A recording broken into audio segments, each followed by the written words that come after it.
Hello second PUC students, ನೀವು NEET exam ಬರೀತೀರಾ, ಅನ್ಕೊಂಡಿರೋ marks ಬರಲಿಲ್ಲ ಅಂದ್ರೆ ಹೇಗೆ ಅಂತ ಯೋಚನೆ ಇದೆಯಾ?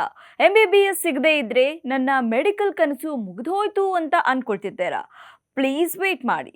ಹೆಲ್ತ್ ಕೇರ್ ಸೆಕ್ಟರ್ ಅಂದ್ರೆ ಬರೀ MBBS ಅಷ್ಟೇ ಅಲ್ಲ, ಅದರ ಹೊರತಾಗಿಯೂ ತುಂಬಾ ಅದ್ಭುತವಾಗಿರೋ ಕರಿಯರ್ ಆಪ್ಷನ್ಸ್ ಇದೆ. MBBS ಇಲ್ಲದೆಯೂ ನೀವು ಮೆಡಿಕಲ್ ಫೀಲ್ಡ್ನಲ್ಲಿ ಸಕ್ಸಸ್ ಆಗಬಹುದು. ಅದು ಹೇಗೆ ಅಂತ ಈ ವಿಡಿಯೋದಲ್ಲಿ ಡೀಟೇಲ್ ಆಗಿ ತಿಳ್ಕೊಳ್ಳಿ.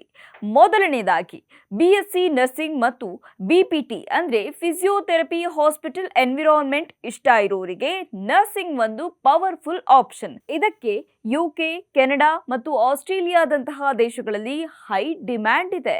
ಇನ್ನು ಫಿಸಿಯೋಥೆರಪಿ ಮಾಡಿದ್ರೆ ನೀವು ಸ್ವಂತ ಕ್ಲಿನಿಕ್ ಓಪನ್ ಮಾಡಬಹುದು ಅಥವಾ ಸ್ಪೋರ್ಟ್ಸ್ ಫೀಲ್ಡ್ ನಲ್ಲಿ ಕರಿಯರ್ ಮಾಡಬಹುದು. ಇವೆರಡೂ ಕೂಡ ತುಂಬಾ ರೆಸ್ಪೆಕ್ಟೆಡ್ ಜಾಬ್ಸ್ ಮತ್ತು ಒಳ್ಳೆಯ ಸ್ಯಾಲರಿ ಪ್ಯಾಕೇಜ್ ಕೂಡ ಸಿಗುತ್ತೆ. ಎರಡನೆಯದಾಗಿ ಪ್ಯಾರಾಮೆಡಿಕಲ್ ಕೋರ್ಸಸ್ ಮತ್ತು pharmacy, medical lab technology, radiology ಮತ್ತು ಆಪರೇಷನ್ ಥಿಯೇಟರ್ ಟೆಕ್ನಾಲಜಿ ಅಂತಹ ಕೋರ್ಸ್ಗಳಿಗೆ ಇವತ್ತು ಹಾಸ್ಪಿಟಲ್ನಲ್ಲಿ ತುಂಬಾ ವೇಕೆನ್ಸಿಗಳು ಇದೆ. ಯಾವುದೇ ಹಾಸ್ಪಿಟಲ್ಸ್ ಈ ಪ್ರೊಫೆಷನಲ್ಸ್ ಇಲ್ಲದೆ ರನ್ ಆಗೋಕೆ ಸಾಧ್ಯನೇ ಇಲ್ಲ. ಇನ್ನು B ಫಾರ್ಮ್ ಅಥವಾ D ಫಾರ್ಮ್ ಮಾಡಿದ್ರೆ ನೀವು ಫಾರ್ಮಾ ಕಂಪನಿಗಳಲ್ಲಿ ಕೆಲಸ ಮಾಡಬಹುದು ಅಥವಾ ಓನ್ ಆಗಿ ಮೆಡಿಕಲ್ ಸ್ಟೋರ್ ಸ್ಟಾರ್ಟ್ ಮಾಡಬಹುದು. ಕಮ್ಮಿ ಕಾಂಪಿಟೇಷನ್ ನಲ್ಲಿ ಬೇಗ ಜಾಬ್ ಪಡೆಯೋಕೆ ಇವು ಬೆಸ್ಟ್ ದಾರಿಗಳು. ನಿಮಗೆ ನನ್ನ ಸಣ್ಣ ರಿಕ್ವೆಸ್ಟ್ ಏನಂದ್ರೆ, ಬರೀ MBBS ಸಿಗ್ಲಿಲ್ಲ ಅಂತ ಪ್ಯಾನಿಕ್ ಆಗಿ ಯಾವುದೋ ಒಂದು ಕೋರ್ಸ್ಗೆ ಜಾಯಿನ್ ಆಗಬೇಡಿ.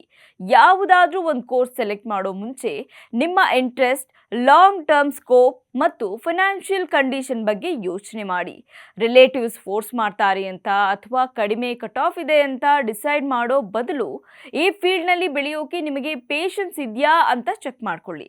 ಸರಿಯಾದ ಡಿಸಿಷನ್ ನಿಮ್ಮ ಫ್ಯೂಚರ್ ಅನ್ನೇ ಚೇಂಜ್ ಮಾಡುತ್ತೆ. ಕೊನೆಯದಾಗಿ ಮೆಡಿಕಲ್ ಫೀಲ್ಡ್ ಅಂದ್ರೆ ಬರೀ ಹೆಸರಿನ ಮುಂದೆ ಇರೋ MBBS ಟ್ಯಾಗ್ ಅಲ್ಲ, ಇದು ನಿಮ್ಮ ಸ್ಕಿಲ್ ಮತ್ತು ಡೆಡಿಕೇಶನ್ ಮೇಲೆ ನಿಂತಿದೆ.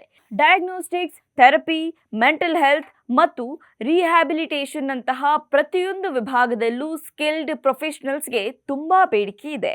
ಸ್ಮಾರ್ಟ್ ಆಗಿ ಪ್ಲಾನ್ ಮಾಡಿದ್ರೆ ನೀವು ಕೂಡ ಸೆಕ್ಟರ್ನಲ್ಲಿ ದೊಡ್ಡ ಮಟ್ಟಕ್ಕೆ ಬೆಳೆಯಬಹುದು.